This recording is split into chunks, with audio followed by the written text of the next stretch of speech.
Aujourd'hui, pour Foot Analyst, on parle de l'actualité de l'Olympique de Marseille avec l'arrivée de son nouvel entraîneur, Gennaro Gattuso.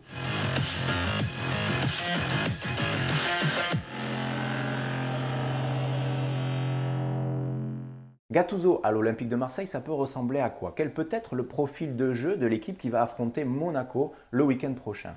Eh bien, pour répondre à cette question, même si c'est très difficile, je me suis glissé dans la peau d'un analyste, un analyste du jeu qui serait en charge de superviser l'Olympique de Marseille pour le week-end prochain. Alors, pas facile à répondre avec exactitude à cette dernière question, mais pour autant, lorsque l'on regarde son passage au Milan AC, à Naples et ensuite à Valence, eh bien, on obtient quelques précisions sur le profil des équipes que dirige Gennaro Gattuso.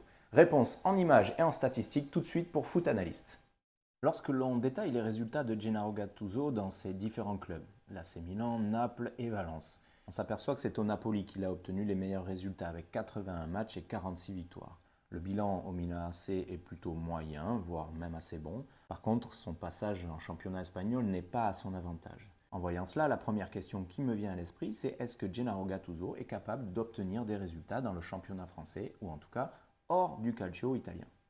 Autre information sur le profil de Gattuso en tant que coach, c'est la possession du ballon. On voit qu'elle a été supérieure dans chacun des clubs où il a exercé. Elle a même augmenté au Napoli et continue à augmenter à Valence. Des bons résultats obtenus en Italie, un exercice un petit peu plus périlleux lors de son passage en Espagne. Nous verrons bien si Gattuso est un entraîneur qui peut obtenir des résultats en Ligue 1. En tout cas, ce qui est sûr, c'est que Gattuso en tant que coach, c'est quelqu'un qui veut avoir la possession du ballon. Alors j'ai regardé les matchs avec Milan, avec Naples, pour essayer d'en savoir un peu plus sur les consignes de jeu que relayait cet entraîneur aux joueurs, dans la récupération du ballon et aussi dans le plan de jeu offensif. Décryptage en images. Globalement, le système qui a été adopté par Gattuso lors de ses passages en Italie et en Espagne était un 4-1-4-1. Malgré tout, on observe un changement de système de jeu face aux grosses équipes du championnat. Très souvent, il met en place un système à 5 défenseurs. Dans cette logique, il n'est pas exclu de voir un système à 5 dès la prise de fonction de Gattuso. Mais revenons au système qui était le plus employé par Gattuso au Milan AC, le 4-1-4-1. Eh bien, dans ses principes défensifs, il y avait une volonté de maintenir le bloc médian et surtout une volonté manifeste de limiter les espaces entre les lignes. Une dernière remarque sur les principes de jeu défensifs mis en place par Gattuso, et cela concerne les deux milieux défensifs axiaux. Ce sont eux qui vont presser la défense adverse sur la première relance. On regarde tout ça en image, ça sera un peu plus précis. Le ballon circule dans les pieds du Napoli et regardez attentivement l'attitude des deux milieux défensifs qui sont en charge du pressing sur les deux défenseurs centraux adverses. Sur le temps de passe de Koulibaly vers son coéquipier, eh bien, le milieu défensif est déjà en sprint avec une course arrondie pour essayer de récupérer le ballon et de mettre sous pression son adversaire. Un échange supplémentaire de passes se fait entre les deux défenseurs centraux. Et cette fois-ci, c'est Chiesa qui sort au pressing de Koulibaly. D'un point de vue offensif, nous pouvons dire que l'AC Milan était à l'image de Gattuso, très dynamique, très disponible pour le porteur, avec un milieu de terrain situé devant la défense en charge de la première relance offensive. En voyant ces images, on ne peut pas s'empêcher de penser à Andrea Pirlo, qui a été coéquipier de Gattuso et qui influençait le jeu par sa verticalité et sa recherche de passes vers l'avant. On illustre tout ça avec le même match où cette fois-ci Milan est en possession du ballon. Observez la disponibilité du joueur qui se situe devant la défense. Il se rend disponible pour être joignable par son défenseur central.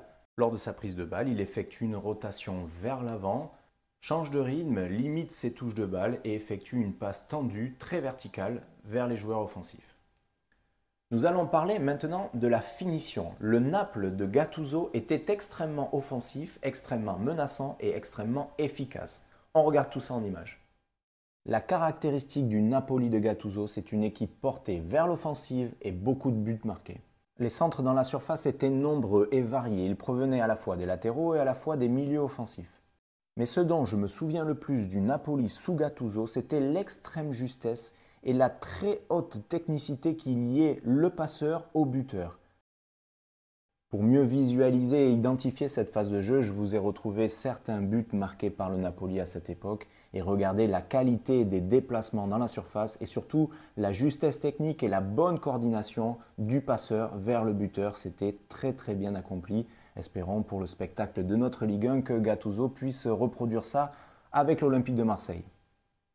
Avec seulement quelques chiffres et en revisionnant les matchs d'époque où Gennaro Gattuso était à la tête du Napoli et du Milan AC, on peut dresser une certaine fiche d'identité de la part de cet entraîneur. C'est un entraîneur qui souhaite avoir la possession du ballon. On a vu que dans son animation défensive, eh bien, comme il était joueur, il y a beaucoup de dynamisme dans la récupération du ballon avec des lignes très resserrées et un bloc médian. On a également vu que dans l'animation offensive, le rôle du joueur devant la défense était très important pour faire évoluer le jeu de son équipe vers l'avant. Et on a vu, enfin, pour terminer, dans les zones de finition, la grande importance de la relation de passe entre le porteur de balle et les joueurs qui arrivaient le lancer.